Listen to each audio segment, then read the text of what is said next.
आप राजधर्म देख रहे हैं और देश में बीजेपी ने एक नारा दिया था, कांग्रेस मुक्त भारत का। कांग्रेस मुक्त भारत का नारा तो काम नहीं आया, लेकिन अब कांग्रेस अपनी सोच से मुक्त हो, ये नया शिगुफा बीजेपी की तरफ से दिया जा रहा है। 3 राज्य राजस्थान, मध्य प्रदेश और छत्तीसगढ़ में सत्ता गंवाने के बाद केंद्र में सत्तारूढ़ भारतीय जनता पार्टी लोकसभा चुनाव यानी कि मिशन 2019 की तैयारियों में पूरी तरह से जुट गई है। 5 साल पहले प्रचंड बहुमत के साथ सत्ता हासिल करने वाली भाजपा को अब भी मोदी मैजिक की उम्मीद है। नए साल की शुरुआत के साथ ही ऐसे में जब लगभग सभी राजनीतिक दल आम चुनाव की तैयारी में जुट गए हैं, भाजपा ने भी प्रधानमंत्री नरेंद्र मोदी के चेहरे को फिर से आगे कर दिया है। सत्ता बचाने की कोशिश में जुटी भाजपा 3 राज्यों में हार से विचलित जरूर है, लेकिन अभी भी लगता है कि मोदी की मोहर एक बार फिर से, मोदी की लहर एक बार फिर से चलेगी। और उसी सोच के साथ, उसी तमाम तैयारियों के साथ प्रधानमंत्री नरेंद्र मोदी अगले 2 महीने में 100 से ज्यादा रैली करने जा रहे हैं। देखिए एक रिपोर्ट। भाजपा को मोदी से फिर मैजिक की उम्मीद। लोकसभा चुनाव की तैयारियों में जुटी भाजपा। 20 राज्यों में 100 सभाएं होंगी प्रधानमंत्री की। अब काम के बजाय नाम का सहारा। 3 राज्यों में सत्ता खोने से पार्टी में बेचैनी। क्या मोदी के नाम से चुनाव बैतरणी होगी पार? विकास का मुद्दा क्यों पड़ गया ठंडा? क्या विपक्ष के हमले से चिंतित है भाजपा?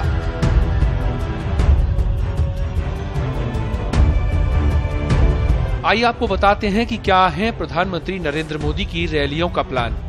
पीएम मोदी इन सभी 100 सभाओं में केंद्र सरकार की उपलब्धियों का बखान करेंगे। मोदी गुरुवार 3 जनवरी से ही इस मिशन की शुरुआत करने जा रहे हैं।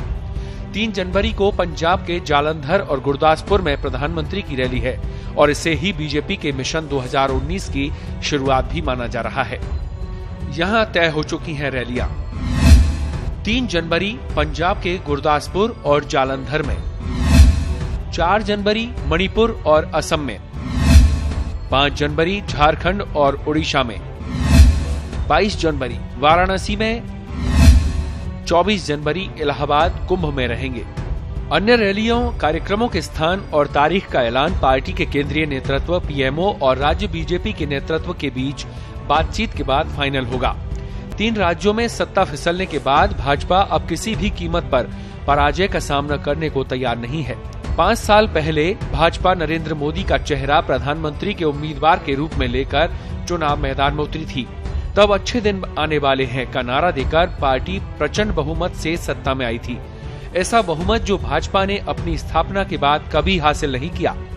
इससे पहले केंद्र में गठबंधन सरकारों की अगुवाई करती रही भाजपा को खुद को उम्मीद नहीं थी कि इतना व्यापक जन समर्थन हासिल होगा, खासतौर से यूपी से, जहां के बारे में कहा जाता है कि दिल्ली की सत्ता का रास्ता यूपी से होकर जाता है।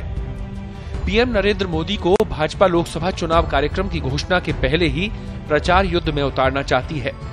पार्टी में ही नहीं बल्कि प्रतिपक्ष के लोग भी मोदी के वाक चातुर्य का लोहा मानते हैं। इसलिए विधानसभा चुनाव नतीजों की आहट को भांपकर भाजपा मोदी के नाम को ही चुनाव मैदान में ज्यादा से ज्यादा भुनाने का प्रयास करेगी।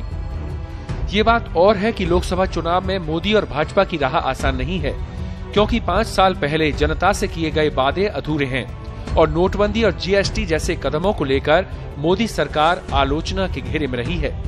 जनता भी अब कई मोर्चों पर सरकार से जवाब मांग रही है। वर्ष 2019 के चुनाव में अब 3 माह से भी कम का समय बचा है।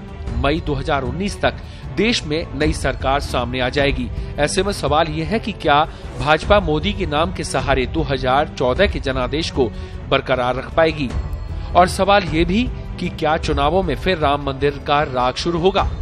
3 राज्यों से खिसकी सत्ता ने मोदी मैजिक पर सवाल खड़ा किया है। हालांकि पार्टी के राष्ट्रीय अध्यक्ष अमित शाह ने देश भर में अपने कार्यकर्ताओं को सरकार की योजनाओं को भी जनता के बीच पहुंचाने के निर्देश दिए हैं। बहरहाल 3 राज्यों में विधानसभा चुनावों के नतीजों ने भाजपा को चौकन्ना कर दिया है।